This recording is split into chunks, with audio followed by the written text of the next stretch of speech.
چطورید بچه ها؟ امیدوارم که خوب باشید. امروز دیگه از جایی که آسپیلونگم رو به پایانه و دیگه 2 ماه دیگه تقریبا میشه گفت تموم میشم، گفتم بیام از تجربه خودم برای آسپیلونگ آیتی بهتون بگم، از موقعی که شروع کردم برای اپلای کردن تا سال سوم، از مدرسه، از سر کار، از چالشایی که داشتم و اینکه فکر کنم کمکتون بکنم. پس بزن بریم. خب از همون اول شروع بکنیم. تایمی که من میخواستم تازه اپلای بکنم برای آسپیلونگ و اینکه باید تازه رزومه جمع میکردم. اول از همه بگم اگه شما رزومه ندارید برای آسپیلونگ آیتی، کلا فرق نمیکنه چه زیر شاخه‌ای، برای سخت افزار، نرم افزار، شبکه، هرچی میتونید براش رزومه جمع بکنید. حالا براتون ویدیو گرفتم قبلا، دوست داشتید براتون میذارم نگاه کنید. یه چیزی که هستش، اولین چالشی که بهش میخورید جمع کردن رزومه و نوشتن رزومه است که میشه گفت حالا نمیشه چالش خیلی بزرگی آدم بذاره اسمشو، ولی خیلی مهمه که رزومتون رو خوب بنویسید، رزومتون تمیز باشه، عکستون خوب باشه، چون شخص شما رو نمیشناسه و بسته به اون عکسی که داره میبینه و چیزایی که شما توی رزومتون نوشتید میتونه تصمیم بگیره که خب حالا شما رو برای مصاحبه اصلا دعوت بکنه یا نه. واسه همین همیشه میگم حواستون باشه عکسی که میگیرید عکس خوبی باشه، با کیفیت باشه، توش حتما یه لبخند داشته باشید و اینا. حالا براتون بازم ویدیو گرفتم، حتما برید نگاه کنید. بجز کلا رزومه جمع کردن و رزومه نوشتن، موقعی که شروع کردم اپلای کردن، اولین چالشی که بهش خوردم این بودش که خیلی کم مصاحبه میدادن. یعنی برای بچه‌های آیتی خیلی متفاوت بود، چون قبلش من خودم آسپیلونگ کرده بودم، یعنی 6 ماه رفته بودم آسپیلونگ اوگنوپتیک کرده بودم و برای رشته‌های دیگه هم مصاحبه رفته بودم. میدونستم مصاحبه چجوریه و چقدر تقریبا مصاحبه میدن. یه چیزایی دستم اومده بود، ولی برای آیتی خیلی فرق میکرد. اونقدی که فکر میکردم مصاحبه نمیدادن، با اینکه اینجا مدرسه رفته بودم، با اینکه زبان آلمانیم خوب بودش، با همه اینا خیلی راحت مصاحبه نمیدادن. این اولین چالشی بود که بهش برخوردم که مجبور شدم کلا رزومم رو تغییر بدم، یکم مدلش رو کلا عوض بکنم و اینا. دومین چالشی که بهش برخوردم بعد از این بودش که مصاحبه گرفتم. اونجا متوجه شدم که مصاحبه آیتی با بقیه رشته ها یکم متفاوته، چون برای رشته های دیگه هم رفته بودم مصاحبه کرده بودم، انقدر دیتیل چیزا رو نمیپرسیدن و اینکه سوالا خیلی راحت تر بودش. یعنی 2 تا سوال کلی که توی اینترنت هم شما حالا میتونید پیدا بکنید که حالا مثلا 5 سال آینده خودتو کجا میبینی، نمیدونم اصلا چرا برای شرکت ما مثلا اپلای کردی، اینجور سوالا رو میپرسیدن و انتظار نداشتن که مثلا جواب خیلی خاصی ازت بشنون، فقط یه جواب رندومی که خیلی‌ها میدن. مصاحبه اولم با یه شرکت خیلی بزرگی بودش که یه جوری میشه گفت اینترنشناله، توی دوسلدورف بودش و من خیلی هیجان داشتم که ایول مثلا اولین مصاحبهمه، انقدر شرکت بزرگ تونستم مثلا مصاحبه بگیرم و اینا. وقتی که وارد مصاحبه شدم، سوالایی که میپرسید اصلا من باورم نمیشدش که یه همچین جوابایی ازم بخوام بشنون. خیلی سوالاشون متفاوت بودش، خیلی چیزایی میپرسیدن که من انتظارشون میتونم بگم نداشتم. مثلا یه سری سوالای تخصصی که از نظر من برای شروع آسپیلونگ اصلا منطقی نبودش. آره اینجور چیزا برای من اولش یکم چالش بودش. حالا شاید برای بچه‌هایی که مثلا کار کردن و اینا یکم متفاوت باشه، ولی برای من مستقیم از مدرسه دیرکت رفتم سر آسپیلونگ اول و بعد فهمیدم که این آسپیلونگ من نیست، سریع رفتم رزومه جمع کردم برای آسپیلونگ اصلیم که همین آیتی باشه. آره مصاحبه یکی از واقعا قسمتاییه که فکر میکنم خیلی مهمه و به چالش میخورید. آره دیگه حتما باید از قبل کار بکنید. خب چالش بعدی که بهش برخوردم این بودش که اصلا نمیدونستم که آسپیلونگ آیتی تست ورودی داره. حالا واسه تست ورودی هم براتون یه ویدیو گرفتم، دوست داشتید براتون میذارم، حتما نگاه کنید. نمیدونستم اصلا تست ورودی وجود داره واسه آیتی و واسه یه سری که اپلای میکردم برام ایمیل میومد که مثلا تاریخ فلان از این ساعت تا این ساعت مثلا 40 دقیقه نیم ساعت وقت دارید که بخواید این تست رو مثلا بزنید. بعد من اینطوری بودم که برای چی من باید تست بزنم، مگه مثلا دانشگاه چیه. برای اوگنوپتیک هم یه سری فیلیالا مثلا مثل فیلمان باید تست ورودی میدادیم، ولی تست ورودی خیلی خاص و سختی نبودش. ولی این امتحانی که با هم میدادیم واسه آیتی، تست اولی که داشتم میدادم اصلا شوک شده بودم که من چجوری توی تایم کم باید این همه سوال رو جواب بدم و اینکه چرا از من انتظار دارن که مثلا بتونم انقدر تحلیل بکنم، حالا قبل از اینکه بخواد شروع بشه آسپیلون، قبل از اینکه بخوایم مصاحبه‌ای بکنیم. از یه طرف خب کارشون درسته که فیلتر میکنن بچه‌ها رو، شخصی که حالا ریاضیش خوبه، فیزیکش خوبه یا میدونن حالا به درد اون کار میخوره، اونو مثلا وارد قسمت بعدی میکنن، وارد مصاحبه میکنن، بعد حالا پرکتیکوم میدن یا کلا حالا ادامه میدن باش. ولی کلا این یکی از چالشایی بودش که من نمیدونستم، راجبش اطلاعاتی نداشتم اولش و بعد از اون شروع کردم دیگه نگاه کردم ببینم چه تماهایی میاد، نمیدونم اسکرین شات میگرفتم، هی ویدیو میگرفتم، میگفتم حالا ببینم چی کار باید بکنم واسه تست بعدی. شروع کردم یکم تمرین کردن. این از حالا قسمت تست. بعد از اینکه کلا تست و اپلای و اینا تموم شدش، اینو کلا بخوایم ببندیم، من فکر میکردم که اول آسپیلون، حالا 1 ماه 2 ماه اول برام سخته ولی بعدش دیگه اوکی میشه. کاملا برام برعکس اتفاق افتاد. یعنی 2 ماه اول اصلا ایزی پیزی همینجوری میرفتیم سر کار میومدیم، چیز خاصی نبودش. خیلی آفکابه ها و کلا مسائلی که بهمون میدادن، مسائلی که میدادن خیلی راحت بودش. بعد سعی میکردن کم کم با فرهنگ شرکت آشنامون بکنن. بعد با بچهای کارآموزای دیگه مثلا میرفتیم میومدیم بهمون یه سری بازی ها میدادن که مثلا با هم دیگه آشنا بشیم، یه سری مسافرت کارآموزی میرفتیم که با هم آشنا بشیم، با هم دیگه اوکی باشیم هممون و اینا. 2 ماه اول میشه گفت خیلی راحت بود. 2 ماه 3 ماه اول توی سر کار فقط دارم میگم. بعد از 3 ماه اول به بعد تازه شروع شد. یعنی دیگه کم کم به هم واقعا آفکابه میدادن، به هم میگفتن که مثلا تایم میدادن 1 روز 2 روز تو آفکابه داری که تایم داری که این آفکابه رو مثلا انجام بدی. بعد از اونجا یکم کار سخت‌تر شد، ولی در کل تا سال آخر سر کار خیلی برای من شخصا راحت‌تر بود تا مدرسه. چون موقعی که میرفتیم مدرسه یه حجم زیادی از اطلاعات رو به همون یاد میدادن و اینکه تو تایم کوتاه باید اونا رو پس میدادیم بهشون، جواب میدادیم به استادا.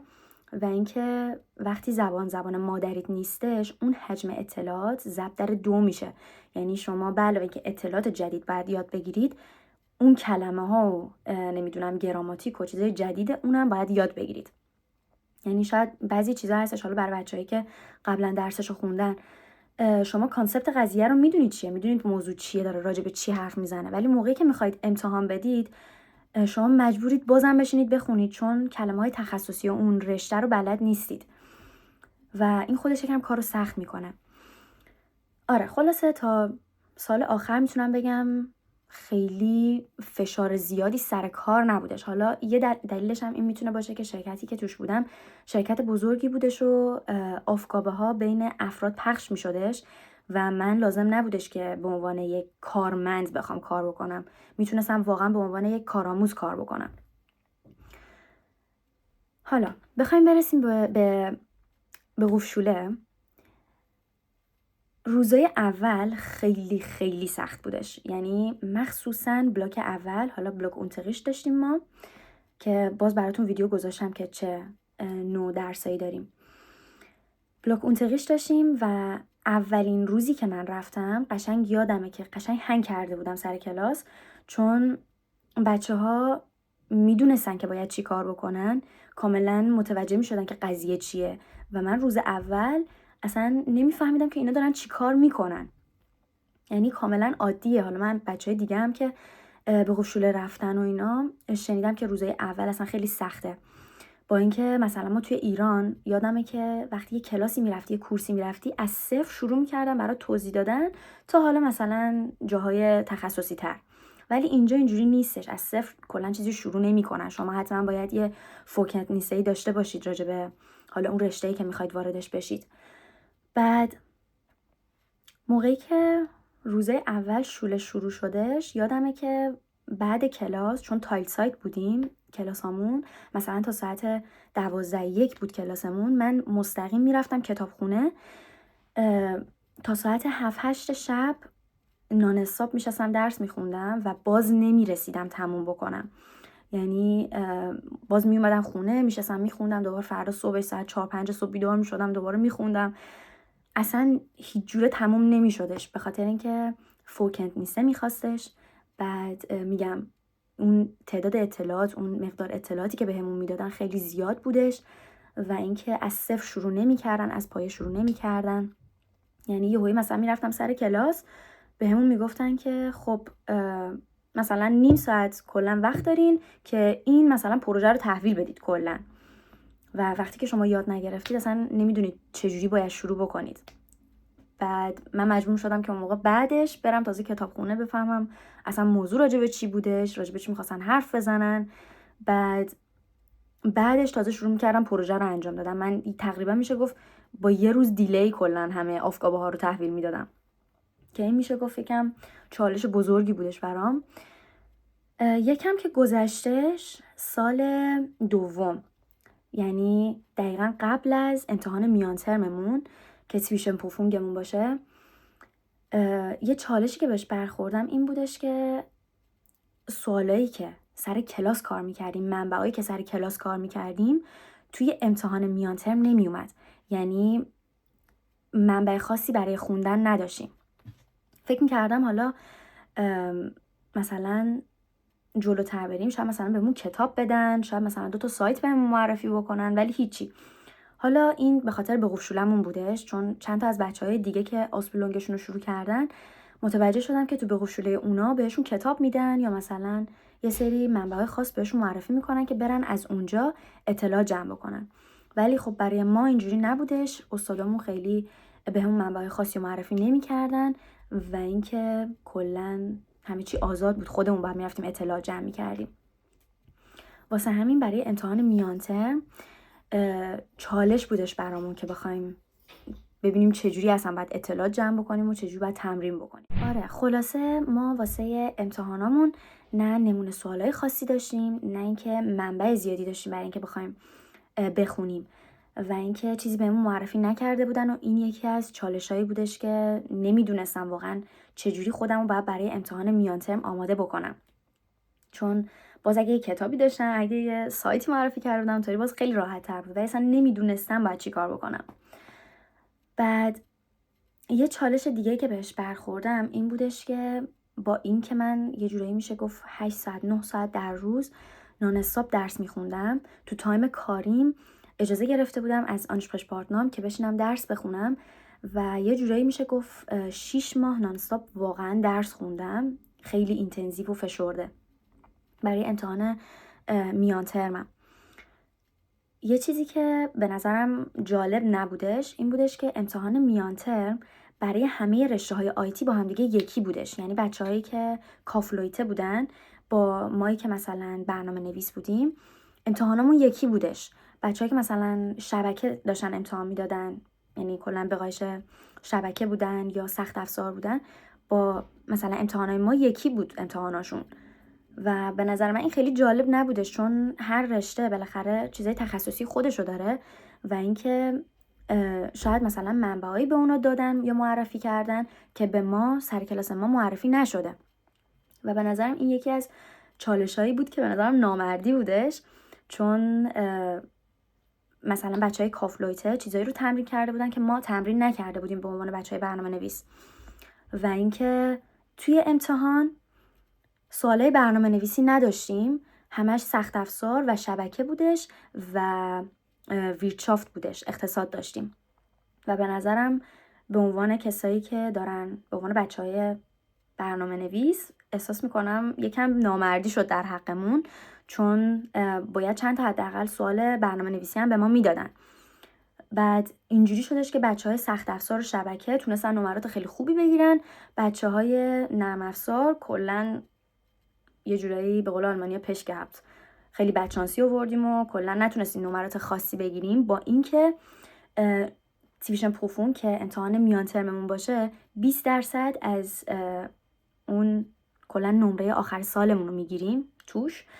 واسه همین یکم به نظرم نامردی بودش و این یکی از چالش خیلی بزرگ بود برام توی آسپیلونگ، چون 6 ماه براش خونده بودم و اینکه فکر میکردم حتما با یه نوته خوب میام بیرون، ولی چون همه آسپیلونگا، یعنی آسپیلونگا و رشته‌های آیتی، منظور رشته‌های آیتی با همدیگه سوالای یکی بودش، نتونستیم اونجوری که باید خودمون رو نشون بدیم و فکر میکنم اون درصدی که حقمون بود و نگرفتیم. خب از این موضوع دارک تیویشن پروفون بیایم بیرون که واقعا همین الانش هم با اینکه تقریبا میشه گفت آخره سالم دیگه دارم تموم میکنم، هنوز وقتی برمیگردم راجبش حرف میزنم واقعا هرسم میگیره، چون خیلی سوالا نامردی بودش و اینکه همه واقعا صداشون در اومده بودش، حالا به جز بچهای سخت افزار و شبکه که امتحان یه جوری واسه اونا بودش تا ما. بعد از امتحان تیویشن پروفونگمون مدرسه یکم راحت تر شد. مدرسه برام یکم راحت تر شد چون یکم راجب موضوع مختلف دیگه خونده بودیم، میدونی خیلی خودمون رو آماده کرده بودیم برای امتحان. واسه همین چون منابعمونم مثلا منابع دقیقی نبودش، مجبور بودیم راجب همه چی بخونیم. این باعث شده بودش که دیگه مثلا اطلاعاتمون خیلی بیشتر بشه. سر کلاس دیگه خیلی راحت‌تر جلو می اومدیم. بعد دیگه چون 1 سال تقریبا گذشته بود، 1 سال و نیم، دیگه اون روند کلاس هم دیگه تقریبا میشه گفت دستمون اومده بود. و یه چیزی که ولی فرق میکرد دیگه اون موقع سر کارمون بود، چون دقیقاً از همون امتحان تیویشن پروفونگ به بعد سر کارمون دیگه تو رو مثلا به عنوان یه برنامه نویس داره میبینه و از اونجا به بعد دیگه به تو مثلا افکارهای ساده نمیده، دیگه قشنگ بهت تیکت میده، بهت قشنگ کم کم وارد پروژه هاشون میشی. و از اینجا به بعد یکم برعکس میشد، سر کارمون کار سنگین تر بود و سر کلاسمون خیلی کار خاصی نداشتیم، یعنی همون سر کلاس اوکی بودش، لازم نبود دیگه بعدش برام 8 ساعت دوباره بشینم نون استاپ درس بخونم. خلاصه یه چیزی که ولی تجربه کردم این بودش که سر کلاس بچه ها از تیویشن پروفونگ به بعد یه ذره اون انگیزه رو از دست داده بودن. واسه همینه که میگن خیلی مهمه شما اگه میخواید رشته رو انتخاب بکنید برای اینکه بخواید آسپیلونگش رو انجام بدید، دوست داشته باشید، واقعا مطمئن باشید که این رشته شماه، چون 3 سال خیلی تایم زیادیه و شما این وسط هی چالش‌های مختلف دارید، هم توی سر کارتون هم توی بقوشولتون، و اینکه چالش زبان خودش یه چالش خیلی بزرگه واقعا، و اینکه شما وقتی وارد یه رشته میشید باید اون رشته رو خیلی دوست داشته باشید که واقعا 3 سال بتونید تحمل بکنید همه چالشاشو به علاوه چالش زبان، و اینکه بتونید ادامه بدید دیگه، چون میگم 3 سال واقعا تایم کمی نیستش.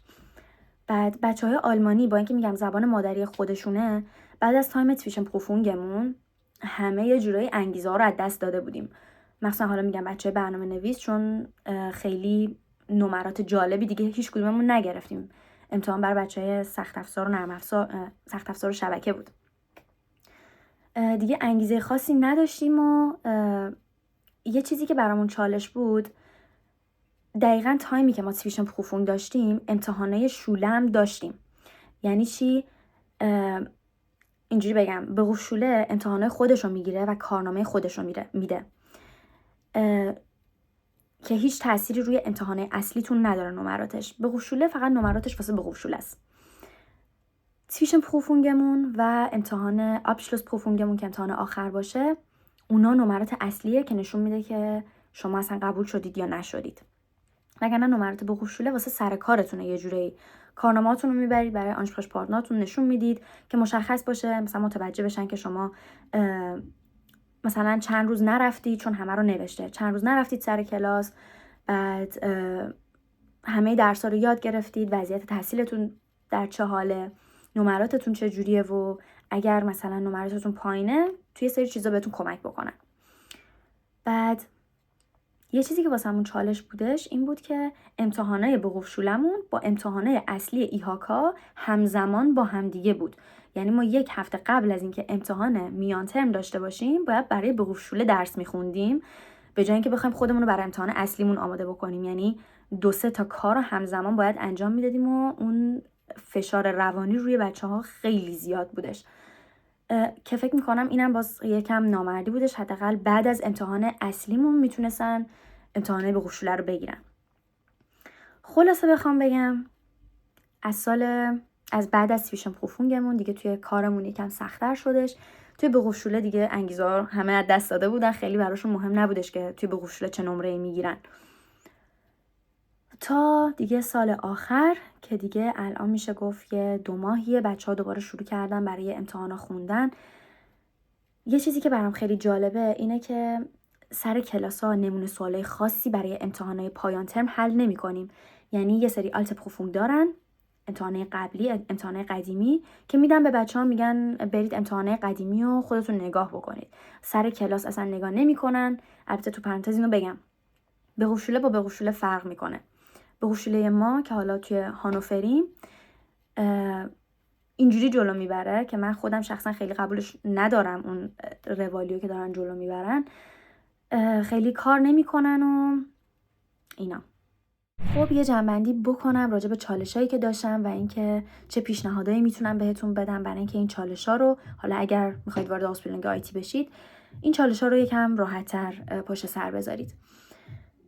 خلاصه اینکه آسپیلونگی که میخواید واردش بشید خیلی مهمه که دوستش داشته باشید. تایم خیلی زیادیه، 3 سال واقعا کم نیستش که هر روز بخواید توی چالش باشید و چیزای جدید یاد بگیرید. واقعا باید اون آسپیلونگ رو دوست داشته باشید که پاش بمونید. یه چیزی که خیلی مهمه اینه که شما باید زبشتندیش بتونید کار بکنید. یعنی جدایی از این که میتونید توی گروه کار بکنید، همکاری داشته باشید با بقیه، خودتون تنهایی بتونید راجع به یه موضوع تحقیق بکنید، بتونید اطلاعات جمع بکنید و همیشه وابسته به یه شخص دیگه نباشید. چون توی این آسپیلونگ حداقل میتونم بگم شما بیشتر کارهایی که دارید انجام میدید زبشتندیشه و اگه نتونید تنها کار بکنید و همش وابسته به یکی دیگه باشید، میتونم بگم این میتونه واسهتون چالش بشه، حداقل این رشته. و یه نکته دیگه، حالا پیشنهاد من به شما اینه که اول از همه زبان خیلی مهمه. به زبان عامیانه اکتفا نکنید، کافی نیستش. اصلا فرقی نمیکنه که شما 5 سال اینجایید، 10 سال اینجایید یا تازه وارد آلمان شدید. زبان عامیانه با زبان تخصصی یه رشته خیلی فرق میکنه. شما اگه میخواید یه چیزی رو پای تخت پرزنت بکنید باید زبان تخصصی اون رشته رو بلد باشید. اون زبان عامیانه کفایت نمیکنه. حتما کلمه ها و چیزایی که تو اون رشته قراره استفاده بکنید و از قبل بلد باشید. اگه وارد یه رشته میشید فوکنت نیسته داشته باشید، خیلی مهمه. با 0 وارد کلاس نشید، چون آلمانی‌ها یکم جلوترن توی این قسمت. بچهای آلمانی حتی اگه سنشون کمه اطلاعاتشون زیاده و اینکه از قبل راجع به درسایی که میخونید، موضوعایی که امکانش هست سر کلاس داشته باشید یا حداقل بیسیکا اطلاعات دارن. شما هم حتما از قبل اطلاعاتتون رو زیاد بکنید، جمع بکنید که توی آسپیلونگ خیلی به مشکل نخورید. نکته بعد این که تایمی که دارید آسپیلونگ میکنید سال اول مخصوصا لطفاً نبن جاب نکنید، نمیدونم مینی جاب نکنید. سعی کنید تمام تمرکزتون روی درستون باشه. میدونم از نظر کمک هزینه خیلی میتونه کمکتون بکنه، ولی خیلی مهمه که اون بیسیک ها رو یاد بگیرید که یه جوری میشه گفت سال اوله. و وقتی که سال اول رو خیلی خوب یاد بگیرید سال دوم و سوم راحت تر جلو میایید. پس حواستون باشه که سال اول تمام فکر و ذکرتون درس‌ها باشه و اینکه خیلی خودتون رو با اینستاگرام و خیلی با یوتیوب و اینکه بخوام حالا تولید محتوا بکنم و این کار کنم اون کار کنم، خیلی با اینا خودتون رو سرگرم نکنید. آسپیلونگتون رو انجام بدید. تموم که شد میتونید حالا وارد قسمت‌های بعدی زندگیتون بشید. و در آخر خودتون رو با آلمانی مقایسه نکنید. کاملا نرماله که شما سر کلاس نتونید مثل اونا جلو بیایید، زبان مادریتون نیستش.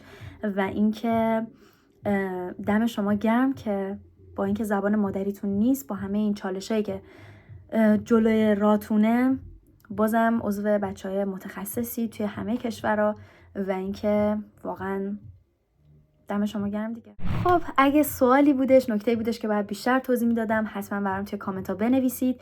اگر راجع به کلاس‌ها، راجع به درس‌ها، راجع به سر کار و حتی قانونای کار، قانونایی که توی مدرسه داریم، اگه راجع به هر چیزی سوالی داشتید توی کامنت ها برام بنویسید و اینکه میذارم توی لیستی که براتون ویدیو درست بکنم.